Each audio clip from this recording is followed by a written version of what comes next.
Hello, everyone, and thank you so much for joining me on another episode of Evolve. This evening, we have a very special episode lined up, so you don't want to go nowhere. This one, you don't want to go nowhere. You want to stick around for this one. We'll be right back.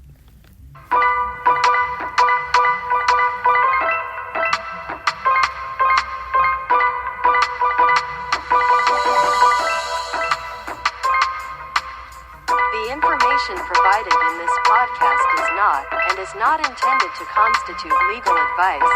Instead, this podcast takes full responsibility for its own content shared.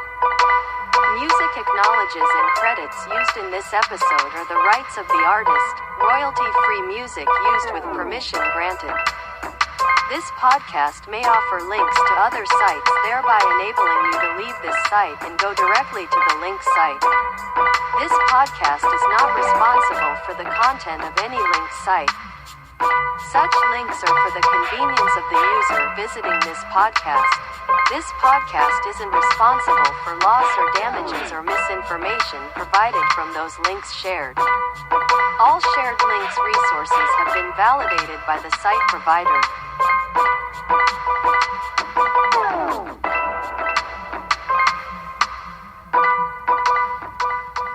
All right, thank you guys so much for joining me again on another episode of Evolve.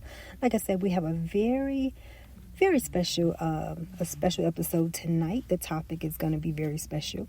Something that I wanted to touch bases on, but I want to say hello, everyone. Thank you guys so much, and you are more than welcome. Always welcome here at Evolve. This is the podcast that builds one another up. Share your opinions, your thoughts, ideas, beliefs, and your feelings, where you're never outcast for being who you are. I am your host, Yolanda, and I want to say thank you for joining me this evening. And like I said, this evening, I am bringing a special podcast topic, and it is going to be, I can say that this topic may not be suitable for all audiences. So if you don't want to, begin to listen in on this topic as we began, you are more than welcome to exit.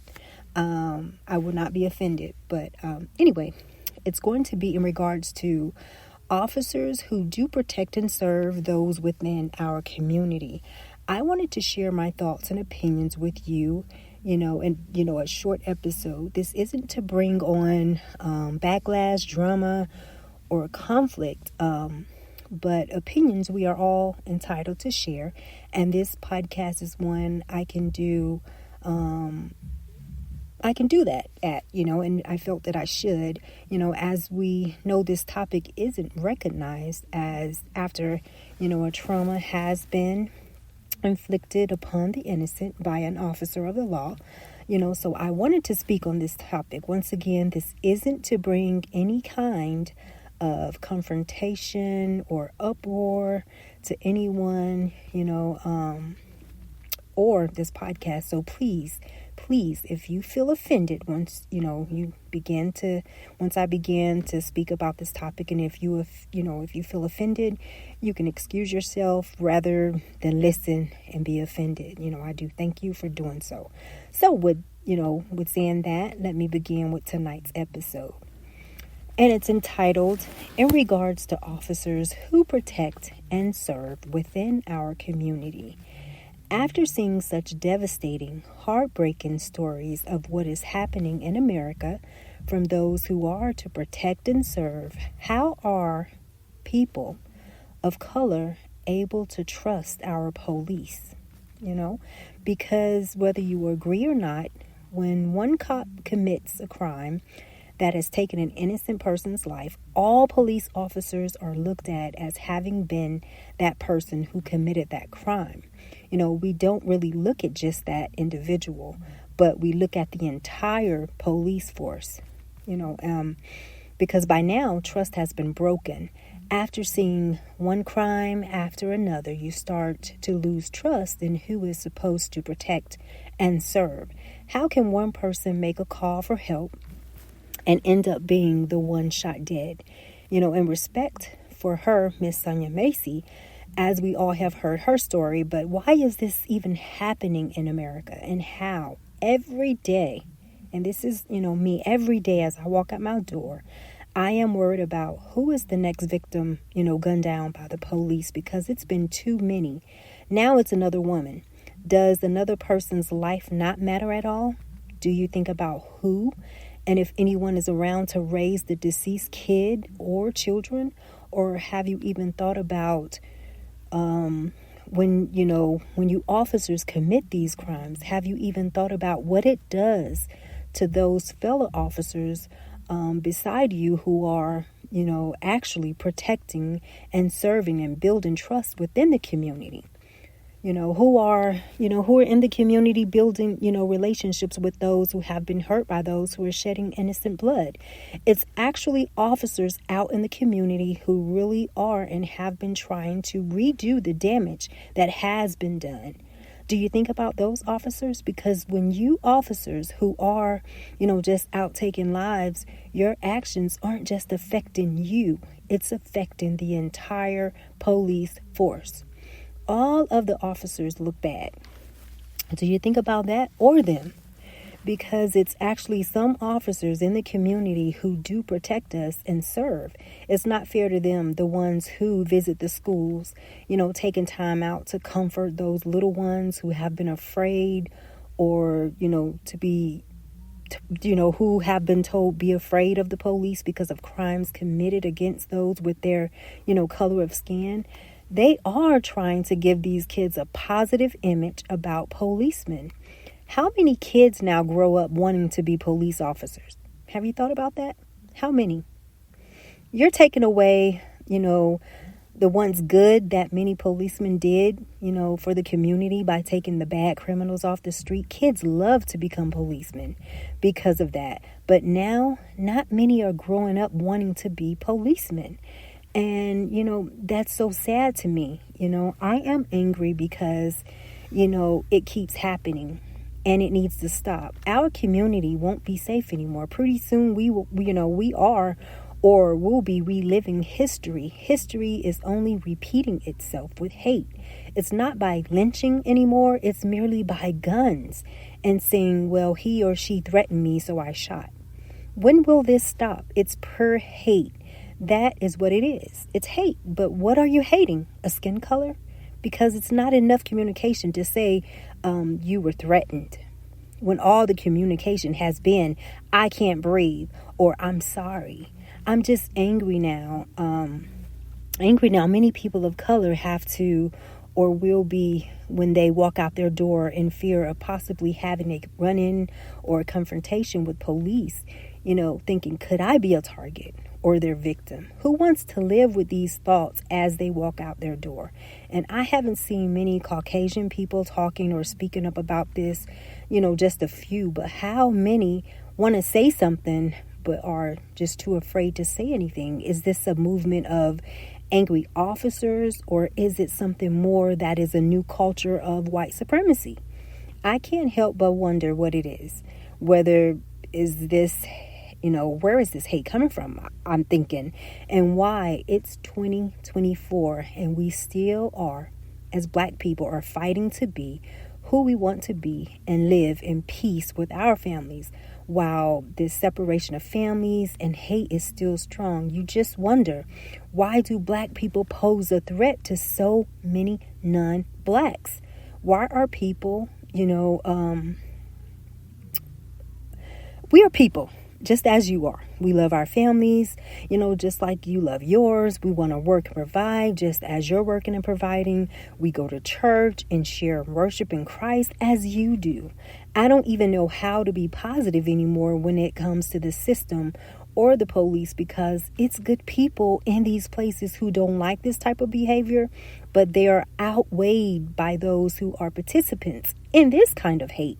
For Black America, our world is changing, or it never changed. It's just, it was just hidden. It's hate. A hate that is so strong that it doesn't care about the harm it causes to one's family or the team they work with who aren't like them. It's changing when you go into the store and you see eyes staring at you and you wonder, well, do I have something on my face, or why do I feel out of place? Perhaps we can't see behind the mask, but take heed to the actions and realize it just may be we're not welcome there. And the stares are their way of telling us more than how it was said to our face in the past with signs. Now it's stares. It's definitely something, because all it takes is a verbal hello to greet a person. Our world is changing, and it will continue to change until people are pulling teeth to fight away the hate in our world, which means if you do nothing, nothing will get done. It will continue, especially Christians. We should be the first ones against this evil by proclaiming the gospel loud and clear. Sonia shouldn't be, the only one rebuking the devil. The devil, we all should be standing together to rebuke him. She loved God so much that she died with his name on her tongue. How many more can stand with her? We do podcasts, YouTubes, Facebook posts, but how many are really standing with her? Because as many Christians as there are in the world, we should all be rebuking him right now. I know many of us are afraid to speak or proclaim the gospel. We are afraid because we see, man and what he can do, right? He can do it, and it seems like he can do it, quicker than God. He can pull off his schemes and his evil, and he can do it quicker than God's response, but we don't have to act in our flesh, but we can all, according to Ephesians chapter 6 verse 10. A final word says, be strong in the Lord and in his mighty power. Verse 11, put on the full armor of God so that you will be able to stand firm against all strategies of the devil. That's so comforting to me. As well as 2 Timothy reads, and this is talking about, the evil in the world, how lovers will be lovers of themselves and so forth. And it says 2 Timothy chapter 3, verses 6 through 7. They are the kind who worm their way into homes and gain control over weak-willed women who are loaded down with sins and are swayed by all kinds of evils. Chapter 3, verse 7, always learning, but never able to acknowledge the truth. Isn't that powerful? I mean, that verse alone says, a lot. It says a lot about what's going on in our world and what's going on to people who are standing up, for, proclaiming the gospel. What's going to happen and what's, they're going to be targeting us. So we know that in this evil world, we can't avoid, the things in this world, but we can be sure if we put on the full armor, we can be sure to stand firm against the devil. Even if he accomplishes by defeating us, we can be sure that our, suffering for him, the day will come when, the day will come when God will judge. We can be sure of that. So it won't be for nothing. Your faithfulness in him won't be for nothing. Deuteronomy 32 verse 35 says, and I'll leave you with this. It is mine to avenge. I will repay. In due time, their foot will slip. Their day of disaster is near, and their doom rushes upon them. So there's the comfort that we need. But we need to stand strong with the full armor of God through these trying, difficult times, last days. We got to stand firm. We got to stand firm.